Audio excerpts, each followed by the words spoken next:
बंदिन जय जहन मालिका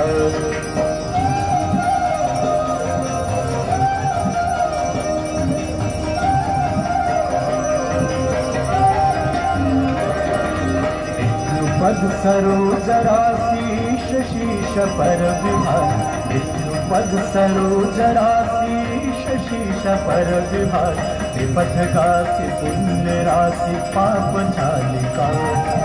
विपथ गासी पुण्य राशि पाप झालिका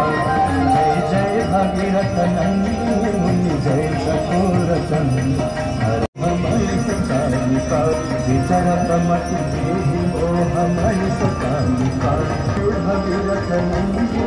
মেলা উপলক্ষে রাজ্যের মাননীয় মুখ্যমন্ত্রী মমতা বন্দ্যোপাধ্যায় বিশেষ গুরুত্ব দিয়েছে। শ্রাবণী মেলার পূর্বে আমাদের রাজ্যের 13টি বিভাগের সচিবদের নিয়ে মিটিং হয়েছে, বিভিন্নভাবে যাতে মেলাকে সুন্দরভাবে সংগঠিত করা যায় এবং তার অঙ্গ হিসাবে আজকে যেরকম নতুনত্ব যে এবছর গঙ্গা আরতির মাধ্যম দিয়ে আমরা এই মেলার একটা নতুন আকর্ষণ তৈরি করা হলো, যা সারা ভারতবাসী দেখলো অনলাইনের মধ্য দিয়ে। এবং তারকেশ্বরে আমাদের একটি সংগ্রহশালাও করা হয়েছে। এবারের মেলায় পরিবহন দপ্তর থেকে আমাদের বাস দেওয়া রয়েছে, কেন আমাদের লক্ষ্যমাত্রা হচ্ছে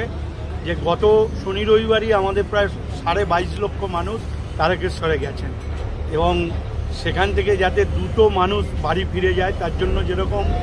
পরিবহন দপ্তরের বাসেরও ব্যবস্থা করা হয়েছিল, তার সাথে সাথে ইস্টার্ন রেলকে আমরা অনুরোধ করেছিলাম যে 20 মিনিট অন্তর যেন ট্রেন দেওয়া হয়, সেগুলো করেছেন। এবং যাওয়ার পথে পর্যাপ্ত টয়লেটের ব্যবস্থা, পানীয় জলের ব্যবস্থা, অ্যাম্বুলেন্স, স্বাস্থ্যকর্মী এবং সর্বোপরি পুলিশ প্রশাসন, একদিকে চন্দননগর কমিশনারেট যেখানে বৈদ্যবাটি পৌরসভার বিভিন্ন ঘাট থেকে জল তুলছেন এবং আরেকদিকে হুগলি গ্রামীণ পুলিশ, এই দুই টিমই পুলিশের দুই টিমই তারা অত্যন্ত ভালো কাজ করেছেন। এবং আমরাও বিশেষ করে আমাদের জেলা শাসক আমাদের এই শ্রাবণী মেলাটাকে এবারে আমরা বেশি গুরুত্ব দেওয়ার জন্য আমরা আপনাদের সকলের জ্ঞাতার্থে জানাই এই শহর চন্দননগরের রানীঘাট থেকে এই সুসজ্জিত লঞ্চটি রায়ঘাট অবধি যাবে এবং আগামীকাল আবার ফিরে আসবে এবং পুলিশের বড় আগামীকাল রায়ঘাটে যাবে। আর এই 12টি ঘাট জেলা প্রশাসনের উদ্যোগে যারা এই যে বাঁকে করে তারকেশ্বর শ্রাবণী মেলায় জল নিয়ে যান, এই সুন্দর মাঠ সাজানোর জন্য জেলা প্রশাসনের পক্ষ থেকে বাঘ বাহাদুর বলে আমরা একটি সম্মানিত করছি। আজকে সেটা বৈদ্যবাটিতে আমাদের এসডিও শ্রীরামপুরের এবং বিধায়ক অরিন্দমপুরের নেতৃত্বে সেখানে প্রদান করা হচ্ছে। এবং এই শ্রাবণী মেলার যাত্রাপথে একদিকে যেরকম বৈদ্যবাটি পৌরসভা,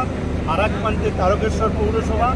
এবং 3টি পঞ্চায়েত সমিতি, 13টি গ্রাম পঞ্চায়েতেরও প্রধান থেকে জনপ্রতিনিধি এবং বিডিও, এসডিও, সরকারি আধিকারিকরা এই মেলাকে সর্বাঙ্গ সুন্দর করার জন্য তারা একদম অতীন্দ্র প্রহরীর মতো তারা কিন্তু পরিশ্রম করে।